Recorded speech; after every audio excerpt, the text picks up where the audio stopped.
रुधिर का ही अगला पार्ट मैं डिस्कस करने जा रहा हूं, जिसको नाम बोला जाता है लसिका, लिम्फ लसिका। सुना है नाम? लसिका का नाम सुना है क्या? कहाँ ध्यान है? हाँ तेरे को ही पूछ रहा हूँ, लसिका का सुना है नाम? चलो ध्यान दो इधर। ब्लड तो सुना है सबने?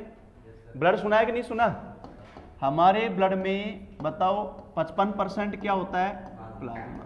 ये बताया ना हमने, 55% क्या होता है? प्लाज्मा। इस प्लाज्मा में एक तो क्या होता है बताओ? सबसे ज्यादा मात्रा में वाटर। नंबर 2 अपन ने बताया था खनिज लवण, जिनको हमने नाम दिया था अकार्बनिक पदार्थ, मिनरल, इनऑर्गेनिक सब्सटेंस। और एक बताए थे फिर अपन ने कौन से पदार्थ बताओ? कार्बनिक पदार्थ। और कार्बनिक पदार्थ होते हैं 3 प्रकार से, कार्बोहाइड्रेट, वसा और प्रोटीन। अब रुधिर में कार्बोहाइड्रेट अपन ने बताया था ब्लड शुगर, जिसको बोलते हैं ग्लूकोज। रुधिर में शर्करा कौन सी पाई जाती है? ग्लूकोज पाई जाती है।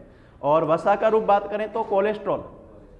और प्रोटीन होते हैं 3, प्लाज्मा के जो 3 प्रोटीन होते हैं, एल्ब्यूमिन, ग्लोब्युलिन और फाइब्रोनोजन। जिन्होंने नहीं पढ़ा वो आ जाएगा, मैं अभी क्लास लूंगा एक्स्ट्रा, उसमें पढ़ा दूंगा। तो ब्लड में प्लाज्मा में क्या क्या मौजूद है बताओ? जल, खनिज लवण और कार्बनिक पदार्थ। इसके अलावा हमने बताई थी रुधिर कणिकाएं, ब्लड कैप्सल्स, या जिनको कोशिका भी बोलते हैं रुधिर में। और ये बताई थी अपन ने 3, कौन कौन सी बताओ? आरबीसी, डब्ल्यूबीसी और प्लेटलेट्स। ये बताई थी आरबीसी, डब्ल्यूबीसी और प्लेटलेट्स। ये रुधिर कणिकाएं जो पाई जाती हैं। ये तो बताया था अपन ने ब्लड, ये तो मेन जिससे ब्लड बना होता है। अब बताओ इसी ब्लड में गैसें भी रहती हैं। हालांकि ये ब्लड का पार्ट नहीं है, लेकिन गैसें रहती तो ब्लड के अंदर ही है ना। ये O2 CO2 का परिवहन अपने ब्लड में चल रहा है। इसके अलावा हम एक अब पढ़ेंगे अपनी बॉडी में हार्मोन। फेमस क्वेश्चन है, बार बार पूछा जाता है, जंतुओं के शरीर में हार्मोन का परिवहन कौन करता है? हार्मोन किसके माध्यम से जाता है? ब्लड के माध्यम से जाता है। बायो वाले स्टूडेंट को ध्यान होगा, हम हार्मोन बनाने वाली ग्रंथियों को क्या नाम देते हैं? अंतःस्रावी ग्रंथि। इनको बताओ अंतःस्रावी क्यों बोला जाता है? एंडोक्राइन क्यों बोला जाता है? क्योंकि इन ग्रंथियों में जो भी स्राव बन रहा है, स्राव का मतलब, यहां स्राव का मतलब क्या हो गया? हार्मोन। लार ग्रंथियों का स्राव क्या हो गया? लार। पसीना ग्रंथियों का स्राव क्या हो गया? पसीना। तो यहां अंतःस्रावी ग्रंथियों में जो पदार्थ बनता है उसको नाम क्या देते हैं? हार्मोन। लेकिन ये स्राव जो इसमें बन रहा है ना हार्मोन, वो ग्रंथियों से बाहर नहीं छोड़ा जाता, ट्यूब में नहीं छोड़ा जाता, ग्रंथि के अंदर ब्लड में ही छोड़ा जाता है। और इसलिए क्या नाम दिया गया इनको? अंतःस्रावी। नलिका विहीन ग्रंथि होती है ये, क्योंकि इनमें जो भी रस बनता है वो सीधा ब्लड में छोड़ दिया जाता है, ट्यूब में नहीं छोड़ा जाता। अब जैसे अपन लीवर की बात करें, बताओ लीवर में बनता है पित्रस, लेकिन पित्रस तो ट्यूब से जाता है ना। पित्रस किससे जाता है? ट्यूब से। तो बताओ ये ग्रंथि कैसी होंगी? ये ग्रंथि कैसी होगी? बहिस्रावी, क्योंकि इनका स्राव ग्रंथि से बाहर छोड़ा जा रहा है। किस में छोड़ा जा रहा है? ट्यूब में छोड़ा जा रहा है। जबकि इनमें जो स्राव बनता है ना वो सीधा ग्रंथि में किस में छोड़ देते हैं? ब्लड में छोड़ देते हैं। तो बताओ ये हार्मोन भी किस में प्रेजेंट है? अरे हार्मोन भी किस में प्रेजेंट है? ब्लड में ही प्रेजेंट है। तो हमारे ब्लड में प्लाज्मा कितना % बताया मैंने? 55। रुधिर कणिकाएं ये तो मेन जिससे ब्लड बना हुआ है। इसके अलावा ब्लड में क्या मौजूद है? गैसें। इसके अलावा क्या मौजूद है? हार्मोन। और एक बताएंगे अपन अपशिष्ट पदार्थ। जो अपशिष्ट हैं वो भी अपने ब्लड के थ्रू पहुंचते हैं। जैसे अपने बॉडी में मेन अपशिष्ट कौन है बताओ? अरे अपनी बॉडी में मेन अपशिष्ट कौन है? यूरिया। ऐसे ही यूरिक अम्ल। और अन्य अपशिष्ट बात करें, पित्तवर्णक, बाइल पिगमेंट, और ये सारे के सारे बनकर आते हैं लीवर से। लेकिन आते किस में हैं? ये ब्लड में। तो ये सारे पदार्थ हमारे ब्लड में मौजूद हैं। समझ में आई बात? बताओ ब्लड में मेन तो ब्लड किससे बना हुआ है? प्लाज्मा, रुधिर कणिकाओं से। इसके अलावा उसमें क्या मौजूद है? गैसें। क्या मौजूद है? हार्मोन। क्या मौजूद है? अपशिष्ट। और इसके अलावा ब्लड में ये भी मौजूद है, कौन? एंटीबॉडीज। वो भी तो ब्लड में मौजूद है, जो बनी हुई रहती हैं, प्लाज्मा के अंदर पाई जाती हैं। अब जो पार्ट मैंने लिखा है लसिका, अब लसिका क्या है? रुधिर का ही पार्ट है। ब्लड में से ब्लड में से हम हटा रहे हैं, या मैंने ये माइनस लिखा है, ब्लड में से मैं 3 चीज हटा रहा हूं। नंबर 1 आरबीसी, नंबर 2 प्लेटलेट्स, और नंबर 3 प्लाज्मा प्रोटीन। क्या लिखा मैंने? Plasma protein. तो ब्लड में से क्या क्या हटा दिया मैंने? आरबीसी को हटा दिया, प्लेटलेट्स को हटा दिया, और किसको हटा दिया? प्लाज्मा प्रोटीन को हटा दिया। बाकी जो सारा बच गया ना, वो क्या है? लसिका। तो बताओ लसिका किसका पार्ट है? अब जो मैं बोलूं पूछ, उसके आंसर देते जाओ। लसिका किसका पार्ट है? ब्लड का ही पार्ट है। लसिका में क्या क्या मौजूद नहीं है जो ब्लड में है? आरबीसी, प्लेटलेट्स और प्लाज्मा प्रोटीन। ठीक है। अच्छा, रुधिर का थक्का बनाने का काम किसका होता है? तो बताओ रुधिर का थक्का बनता है या लसिका का? थक्का रुधिर का बनता है या लसिका का? लसिका का कहां से बनेगा? लसिका में तो ये है ही नहीं। अरे लसिका में प्लेटलेट नहीं है तो उसका थक्का बनेगा क्या? ये पूछा हुआ क्वेश्चन आपके नीट में कि लसिका की विशेषता पूछते हैं, तो उसमें पूछा हुआ था लसिका का प्रवाह ब्लड से और लसिका का जो डिफरेंस रहता है। समझो लसिका पार्ट तो ब्लड का ही है, तो फिर इसका और उसमें ब्लड में डिफरेंस क्या है? एक तो ये कि भाई इसमें क्या क्या मौजूद नहीं है, ये चीजें। दूसरा, ब्लड का थक्का बनता है, लसिका का थक्का नहीं बनता। तीसरा, हमारा ब्लड होता है सर्कुलेट। ब्लड सर्कुलेट होता है कि नहीं बॉडी के अंदर? धमनियों से जाता है, सिराओं से वापस आता है, लेकिन ब्लड का प्रवाह एक दिशीय होता है, धमनियों के साथ साथ केवल। हमारी जैसे धमनियों में रुधिर बह रहा है ना, उसके साथ साथ में लसिका का फ्लो रहता है। जैसे रुधिर बहता है, रुधिर वाहिनी, लसिका जिसमें बहता है उसको बोलते हैं लसिका वाहिनी। क्या नाम देते हैं? लसिका वाहिनी बोला जाता है उनको।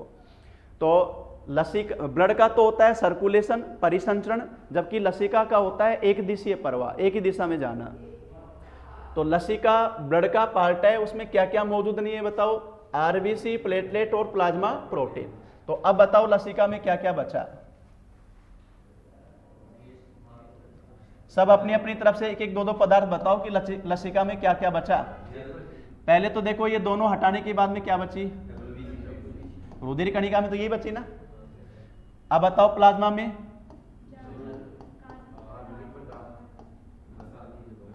अकार्बनिक पदार्थ, खनिज, लवण। अब कार्बनिक पदार्थ में प्रोटीन तो हट गया, तो बचा क्या? कार्बोहाइड्रेट और वसा। अब रुधिर में जो कार्बोहाइड्रेट है वो शर्करा कौन सी है भाई? ग्लूकोज। वसा की बात करें तो कोलेस्ट्रॉल। ठीक है, और प्रोटीन हट ही गया।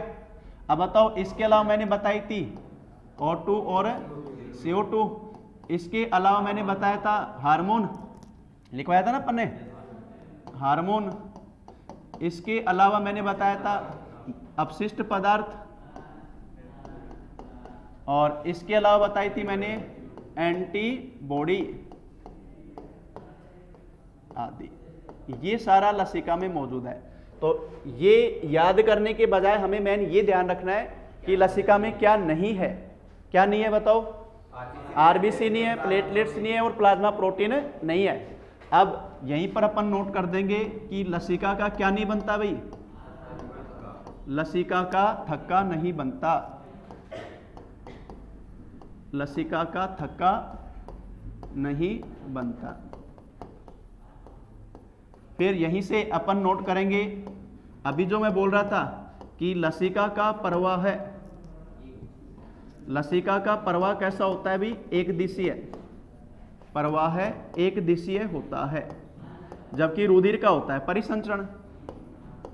लसिका का प्रवाह है, एक दिशीय होता है। अब ये लसिका काम क्या करता है? ये क्यों बना ब्लड में से? इसका काम क्या है? समझ रहे हो? इसको समझेंगे अपन कि लसिका काम क्या कर रहा है।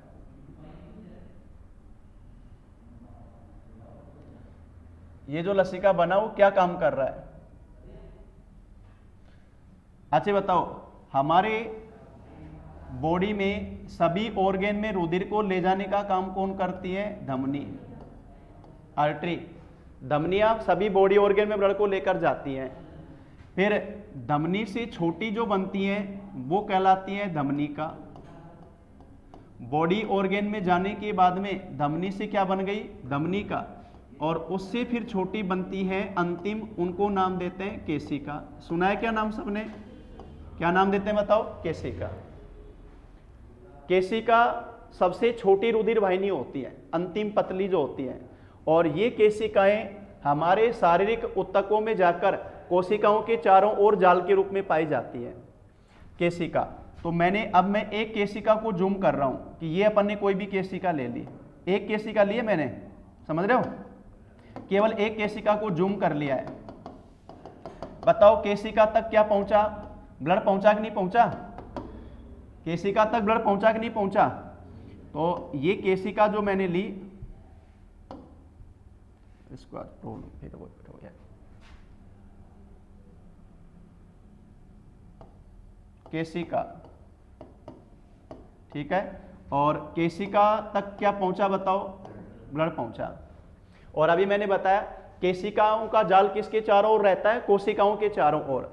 अब ये मैंने कोई भी ले ली एक कोशिका, और कोशिका में भरा हुआ पदार्थ कहलाता है कोशिका द्रव्य। कोशिका में भरा हुआ पदार्थ क्या कहलाता है बताओ? कोशिका द्रव्य। अब ये जो ब्लड है इसमें ऑक्सीजन आई, फेफड़ों से ब्लड क्या लेकर आया? ऑक्सीजन। धमनियां जो लेकर आई, जिसको अपन शुद्ध रुधिर बोलते हैं। शुद्ध रुधिर का मतलब उसमें क्या प्रेजेंट है? ऑक्सीजन प्रेजेंट है हीमोग्लोबिन पर। अब ये ऑक्सीजन बताओ ब्लड से किस में जाएगी? कोशिका में जाएगी। अब यहीं से दो क्वेश्चन क्लियर होंगे। हम एक परिसंचरण पढ़ते हैं, बंद परिसंचरण, खुला परिसंचरण, सुना है नाम? परिसंचरण तंत्र कितने प्रकार का होता है? दो प्रकार का। एक तो क्या बोलते हैं? बंद परिसंचरण, और एक क्या बोलते हैं? खुला परिसंचरण। हमारे शरीर में रुधिर का पाया जाता है बंद परिसंचरण। बंद परिसंचरण का मतलब है जब ब्लड कभी भी रुधिर वाहिनियों से बाहर नहीं आता। तो हमारा ब्लड केशिका तक आ गया तो अब मतलब ये नहीं है कि ब्लड यहां बाहर निकलेगा, यहां जो कोशिका के संपर्क में जाएगा वही है लसिका। कोशिका के जो संपर्क में जाता है ना, उसको नाम क्या दिया जाता है? लसिका। यहां पर तो कोशिका के संपर्क में बताओ ब्लड गया या लसिका गया? अरे कोशिका के संपर्क में कौन गया? ब्लड या लसिका? लसिका। तो ये जो ऑक्सीजन मैं बता रहा हूं, ये ऑक्सीजन जो है यहां से ऑक्सीजन ब्लड में से निकलकर आ गई लसिका में, और फिर लसिका से किस में चली गई? कोशिका में। ब्लड में से ऑक्सीजन निकलकर किस में आ गई? लसिका में, और लसिका से किस में चली गई? कोशिका में। और कोशिका में जो CO2 बनती है, ऑक्सीजन को हम कोशिका में यूज करते हैं श्वसन क्रिया के लिए, एनर्जी प्रोडक्शन के लिए, जो काम अपने माइटोकॉन्ड्रिया में होता है, ATP निर्माण।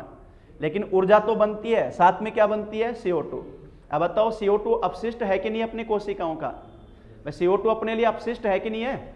ये CO2 कोशिका से किस में आएगा और लसिका से फिर किस में जाएगा? रुधिर। तो बताओ हमारा ब्लड रुधिर वाहिनियों से बाहर आया क्या? कोशिका के संपर्क में कौन आया? लसिका। ऐसा परिसंचरण कहलाता है बंद। जिन जंतुओं में खुला परिसंचरण होता है उसमें ब्लड सीधा कोशिकाओं के संपर्क में जाता है, जबकि हमारे ब्लड संपर्क में जाकर कौन जा रहा है? लसिका। तो बताओ रुधिर जो ब्लड है केशिका में और कोशिका, इन दोनों के बीच में पदार्थों का आदान प्रदान किसके माध्यम से हुआ? लसिका के माध्यम से हुआ। ठीक है, तो लसिका का कार्य क्या बताओगे आप? क्या बताओगे? बताओ। रुधिर और कोशिकाओं के मध्य पदार्थों का आदान प्रदान, ये काम ये करता है। और इसी आधार पर लसिका को एक नाम दिया जाता है, इसे बोला जाता है शरीर का दलाल। बताओ दलाली कर रहा है कि नहीं कर रहा? अरे इधर का लेकर इधर दे रहा है, इधर का लेकर इधर दे रहा है, तो शरीर का दलाल कौन हुआ? हमारे शरीर में सभी कोशिकाओं में पदार्थों का आदान प्रदान किसके माध्यम से हो रहा है? लसिका के माध्यम से। फेमस क्वेश्चन है, बार बार पूछा जाता है कि शरीर का दलाल किसको कहते हैं, तो नाम किसका आएगा? लसिका का। ये अपन ने लसिका का काम बताया, और लसिका क्या है ये बताया अपन ने। अब एक बार से स्टार्टिंग से लो, बताओ लसिका किसका पार्ट है? ब्लड का पार्ट है, लेकिन उसमें क्या क्या नहीं है? प्लेटलेट और प्लाज्मा प्रोटीन। तो ये सारा उसमें मौजूद है। इसको छोड़कर लसिका का क्या नहीं बनता, क्योंकि उसमें क्या नहीं है, प्लेटलेट। लसिका का प्रवाह कैसा होता है, एक दिशीय, जबकि ब्लड का क्या होता है, सर्कुलेशन। लसिका का काम क्या हो गया, रुधिर में जो अंतिम केशिकाओं में जाता है और कोशिका, इन दोनों के बीच में पदार्थों का आदान प्रदान किसके माध्यम से होता है, लसिका के माध्यम से। और इसी आधार पर इसको नाम क्या दिया जाता है, शरीर का दलाल। अब हेडिंग डालो आप, लसिका, लिम्फ, और उसमें लिखो एक बार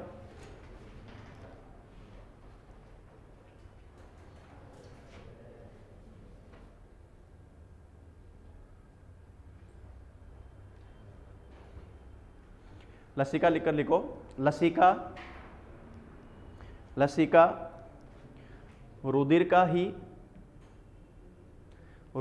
ही घटक है, घटक, कंपोनेंट।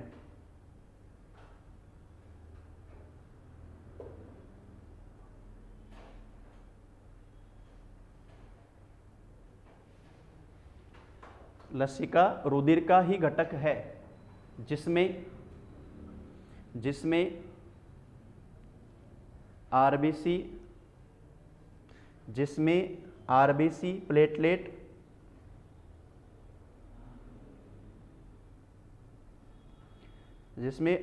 प्लेटलेट, और प्लाज्मा प्रोटीन नहीं होते।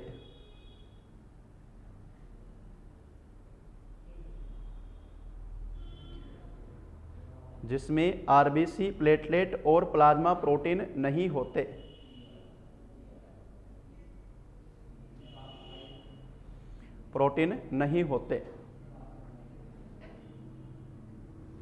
ये अब ऐसे कैसे नोट कर लो।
हाँ, अपने ऊपर से नीचे की ओर लसिका का प्रवाह रहता है, धमनियों के साथ साथ में पूरा। इनका प्रवाह एक दिशीय चलता है रुधिर वाहिनियों के साथ में। नोट कर लिया? तो क्या काम किया बताओ इसने? कोशिका और ब्लड के बीच में पदार्थों का आदान प्रदान कौन करवा रहा है? लसिका। और इसके आधार पर इसको क्या बोला जाता है? शरीर का दलाल। अब दूसरा पॉइंट लिखो इसमें आगे, लसिका ग्रंथि। ये तो हो गया लसिका, बताया जो अपन ने, लसिका ग्रंथि। लसिका ग्रंथि, लिम्फ ग्लैंड,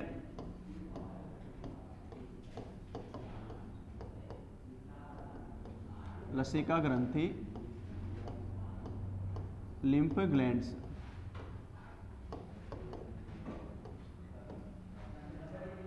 हमारे शरीर में जो भी ग्रंथियां होती हैं, बताओ क्या काम करती हैं ग्रंथियां? ग्रंथियों का क्या काम है हमारे शरीर में? अलग अलग प्रकार के स्राव, रस बनाना। जो जैसा वो स्राव बनाती हैं उसके आधार पर उनको नाम दे देते हैं। लार बनाने वाली लार ग्रंथि, पसीना बनाने वाली पसीना ग्रंथि, इस प्रकार से। और अब बताओ, यहाँ लसिका ग्रंथि नाम लिखा है तो इसका मतलब जो लसिका का निर्माण करती है। तो लसिका का निर्माण करने वाली ग्रंथि कौन सी कहलाएंगी? लसिका ग्रंथि। तो लसिका ग्रंथि हो गई लसिका का निर्माण करने वाली ग्रंथि। लसिका का निर्माण करने वाली ग्रंथि वो कहलाती है लसिका ग्रंथि। और इनमें मेन जो आता है नाम वो आता है प्लीहा ग्रंथि। सुना है नाम? अरे प्लीहा ग्रंथि नाम सुना है क्या? क्या बोलते हैं इसको इंग्लिश में बताओ? स्प्लीन। प्लीहा ग्रंथि, स्प्लीन। किसी को ध्यान हो तो बताओ कहां पाई जाती है प्लीहा ग्रंथि? कहां पाई जाती है? शरीर में? अरे शरीर में तो मौजूद है। हाँ, तो ये तो आंसर दे सकते हो ना, शरीर में जो भी पूछोगे शरीर में तो है सारा। तो प्लीहा ग्रंथि जो अपने पाई जाती है आमाशय के पास। कहाँ स्थित होती है बताओ? आमाशय के पास स्थित होती है। आमाशय के पास स्थित, और ये बोली जाती है सबसे बड़ी या मुख्य लसिका ग्रंथि। सबसे बड़ी लसिका ग्रंथि, इसको नाम दिया जाता है मुख्य लसिका ग्रंथि। और अब ये काम तो हो ही गया इसका, भाई लसिका ग्रंथि है तो क्या कर रही है? लसिका का निर्माण कर रही है, ये तो काम इसका हो ही गया। इसके अलावा इसका जो कार्य है, तो एक तो कार्य अपन यही बता देंगे, बताओ कौन सा? लसिका का निर्माण, एक तो कार्य ये हो गया। इसके अलावा इस लसिका ग्रंथि में जो दो काम और होते हैं। अगर आपने सुना हो आरबीसी का कब्रिस्तान किसे कहा जाता है? इसी को बोलते हैं ना, मृत आरबीसी का अपघटन, डिकम्पोजिशन ऑफ डेड आरबीसी। हमारे ब्लड में सबसे ज्यादा कौन सी रुधिर कणिका पाई जाती है? आरबीसी। आरबीसी का जीवन काल अधिकतम कितना बताया था? 120 दिन। पर डे पता नहीं हमारे ब्लड में कितनी आरबीसी खत्म हो रही हैं। तो आरबीसी जो खत्म होती हैं उनको ब्लड में से हटाकर उनको तोड़ा जाता है, और आरबीसी के टूटने से ही पित्तवर्णक बनते हैं, बाइल पिगमेंट, जो अपन पढ़ेंगे आगे, जिनको नाम दिया जाता है बिलीरुबिन, बिलीवर्डिन। आप सुनते हो ना कि अपन पीलिया बोलते हैं, खून का पानी हो गया। ऐसा क्यों? पीलिया खून का पानी होने का मतलब है आरबीसी खत्म होती जा रही है, पित्तवर्णक बनता जा रहा है, और पित्तवर्णक बढ़ेगा तभी तो अपनी आंखों में सब जगह, नाखूनों में सब जगह पीलापन नजर आता है, वो जो पीलिया बोलते हैं अपन। तो खून का क्या हो गया? पित्तवर्णक बन रहा है तो सीधा बोला जाता है खून का क्या हो गया? पानी हो गया। तो आरबीसी जो डैमेज होती हैं, टूटती हैं, उन आरबीसी को तोड़ने का काम मेनली किस में किया जाता है? प्लीहा ग्रंथि में। अब ये आरबीसी के लिए नहीं, सीधा ये क्वेश्चन ऐसे भी आ सकता है, रुधिर कणिकाओं का अपघटन।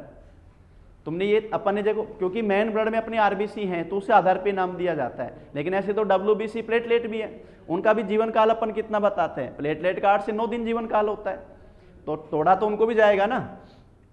तो रुधिर कणिकाओं का अपघटन या आरबीसी का अपघटन नाम क्या आएगा बताओ? प्लीहा ग्रंथि। और इसी आधार पर इसे बोला जाता है आरबीसी का कब्रिस्तान। शमशान क्यों नहीं? धार्मिक मुद्दा लड़ाओ। आजकल युवाओं को ये बड़ा शौक है, हर चीज में धार्मिक मुद्दा लेके चलते हैं। बताओ। अच्छा, हमारे को नहीं है तभी यहां बैठे हैं। अच्छी बात है, इनसे बच के रहोगे तो। आरबीसी का कब्रिस्तान क्यों कह रहे हैं, शमशान क्यों नहीं? अरे शमशान में सबको क्या किया जाता है, जलाया जाता है, और कब्रिस्तान में दफनाते हैं, तो वो क्या होता है? अरे दफनाएंगे शरीर को तो वो टूटेगा, वो क्या कहलाएगा, अपघटन। तो आरबीसी का अपघटन किस में हो रहा है बताओ? प्लीहा ग्रंथि में, और इसलिए इसको आरबीसी कब्रिस्तान बोलते हैं। इसके अलावा हमारे प्लीहा ग्रंथि में कुछ मात्रा में रुधिर का संचय भी रखा जाता है। लीवर द्वारा कुछ मात्रा में प्लीहा ग्रंथि में ब्लड का संचय कुछ किया जाता है, कुछ मात्रा में ब्लड संचय। और इसलिए क्वेश्चन ये भी आता है कि हमारे शरीर का ब्लड बैंक किसको कहते हैं? अगर क्वेश्चन आएगा शरीर का ब्लड बैंक किसको कहा जाता है, अब बताओ ब्लड बैंक किसको बोलेंगे अपन? जहां ब्लड का स्टोर होता है। तो अपने कौन सी ग्रंथि में हो रहा है? वो भी प्लीहा में। तो आरबीसी का कब्रिस्तान पूछेगा तब भी ये नाम आएगा, प्लीहा ग्रंथि, और शरीर का ब्लड बैंक भी पूछेगा तब नाम क्या आएगा? प्लीहा ग्रंथि आएगा। नोट करो, ये पहली ग्रंथि जो है, ये कार्य लिखो, उसके नीचे फिर लिखवाता हूं।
नोट कर लिए कार्य?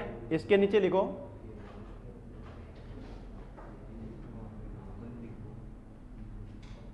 प्लीहा ग्रंथि में मृत आरबीसी का, प्लीहा ग्रंथि में मृत आरबीसी का अपघटन होता है। प्लीहा ग्रंथि में मृत आरबीसी का अपघटन होता है,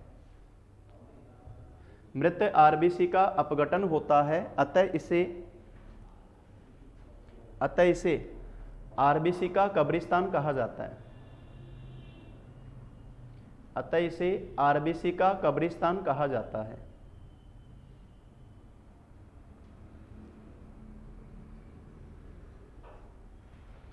आरबीसी का कब्रिस्तान कहा जाता है। अगला लिखो, प्लीहा ग्रंथि में कुछ मात्रा में,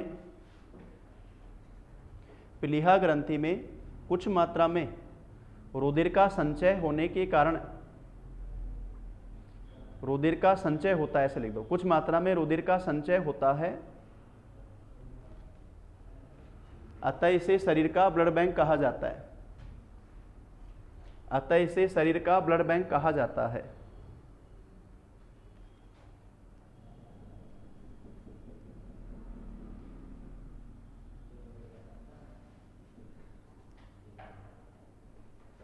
शरीर का ब्लड बैंक कहा जाता है। ये अपने लसिका ग्रंथि में पहला बताया, कौन सा भी, पिलिया ग्रंथि। इसी में जो दूसरी आती है लसिका ग्रंथि में दूसरा नाम आता है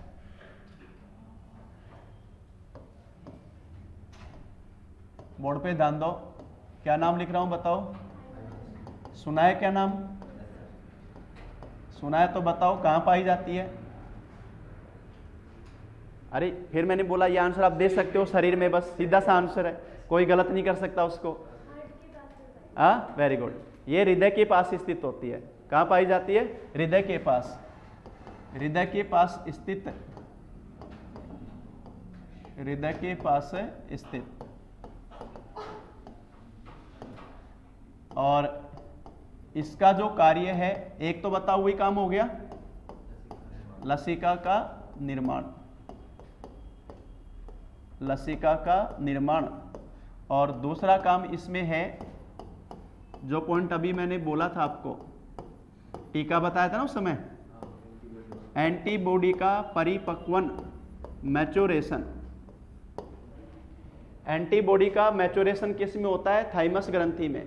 यानी जो एंटीबॉडी बनती है ना लिम्फोसाइट के द्वारा, एंटीबॉडी जो नई निर्मित होती है, उन एंटीबॉडी को, उस प्रोटीन को मैच्योर करना, ताकि वो एंटीजन की पहचान प्रॉपर कर सके और उसको डिस्ट्रॉय कर सके।